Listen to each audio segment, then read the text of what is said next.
Un lieu de mémoire inauguré ce matin au Vélodrome, 33 ans après le drame de Fouriani et cet effondrement d'une tribune en Corse, effondrement qui a coûté la vie à 19 personnes et qui en a blessé 2357 autres. Parmi ces blessés, ces rescapés, Mario Albano, ex-journaliste à la Provence. Il était évidemment donc présent au stade ce soir-là. Écoutez son témoignage au micro d'Ariane Bollaert.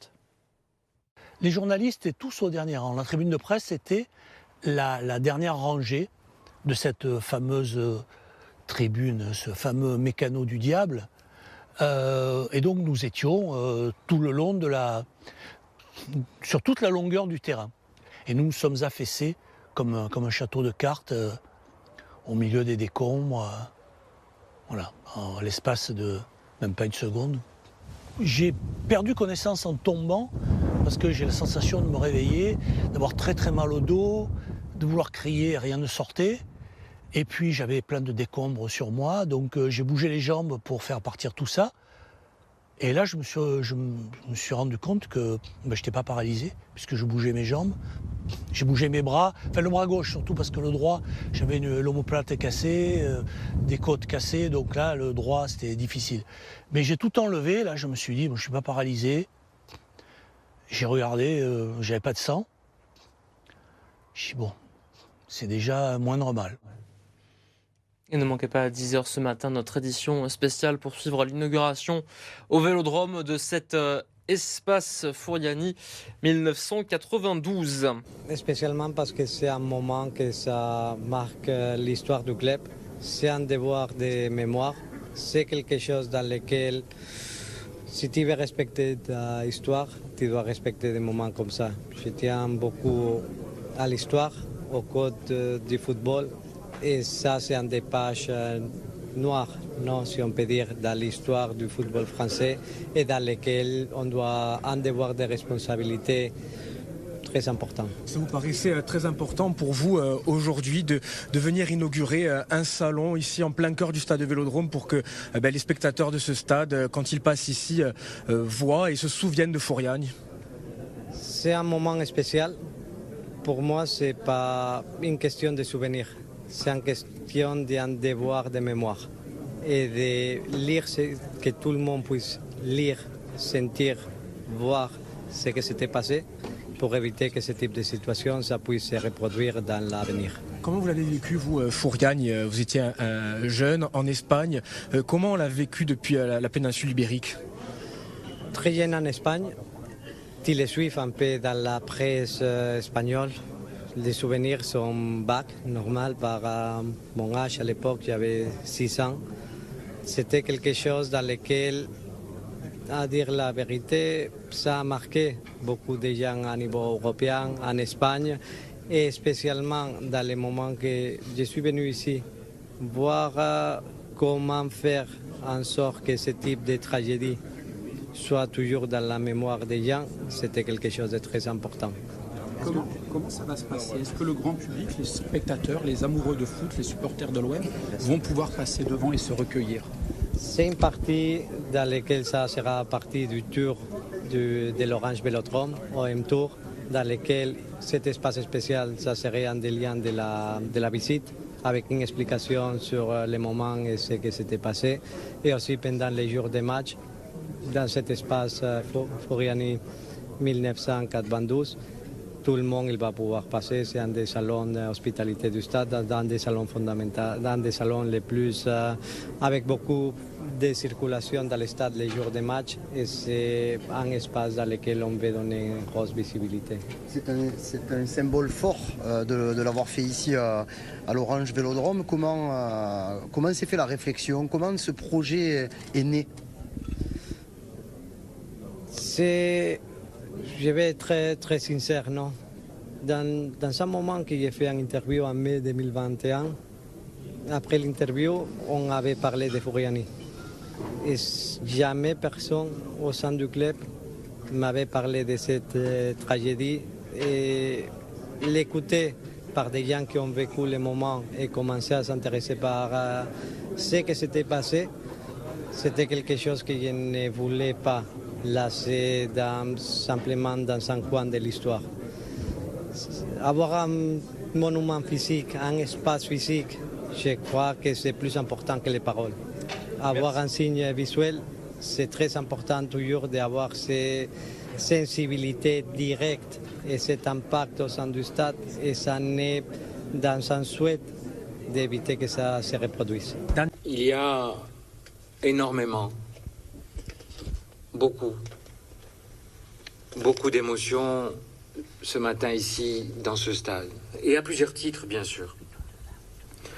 D'abord, entendre résonner ici l'accent de nos frères de Corse, la nostra lingua, la lingua corsa, et ce souvenir de ce 5 mai 1992 où, à peine âgé de 14 ans et regardant mes idoles, et qu'Antoine ne s'en offusque pas, mais c'était plutôt Jean-Pierre à l'époque que je soutenais, et tu peux le comprendre, personne ne pouvait imaginer ce qui, quelques secondes, quelques minutes après le coup d'envoi, allait se passer. Madame la Présidente, vous avez exprimé, et di ringrazio, avec force, la douleur, la commotion, la sidération, le deuil. Personne ne pouvait imaginer que le football français connaîtrait à ce moment-là la plus grande tragédie de son histoire.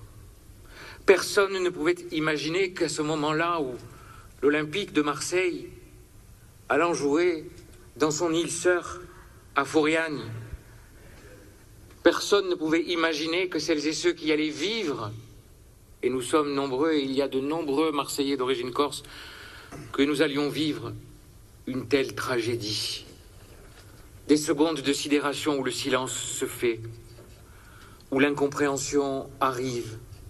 2357 blessés, 2357 blessés, 19 morts. Un journaliste dont ici, Monsieur le Président Longoria, nous avons à jamais gravé la mémoire. Je pense aussi bien évidemment à Avia Souli qui nous a quittés il y a peu de temps et qui couvrait pour France Bleu Provence cette cérémonie-là. Monsieur le Président Longoria, vous avez décidé d'honorer la mémoire, évidemment, de cette tragédie.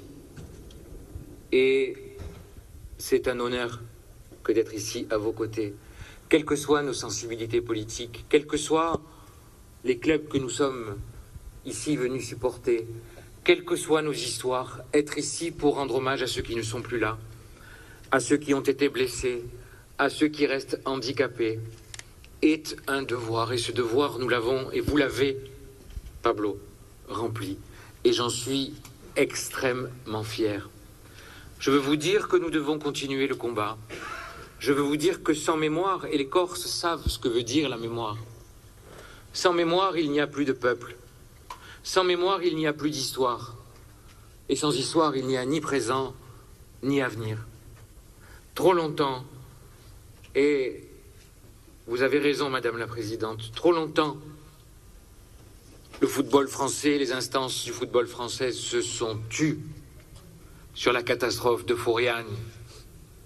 Peut-être était-ce trop loin, peut-être était-ce en Corse, mais trop longtemps, ce centralisme, ces instances ont fermé les yeux sur ce qui s'était passé. Tu l'as dit, un procès bâclé, des mémoires oubliées, des victimes laissées pour compte, pour la plus grande honte de ce qu'aurait dû être et de ce que doit être la justice.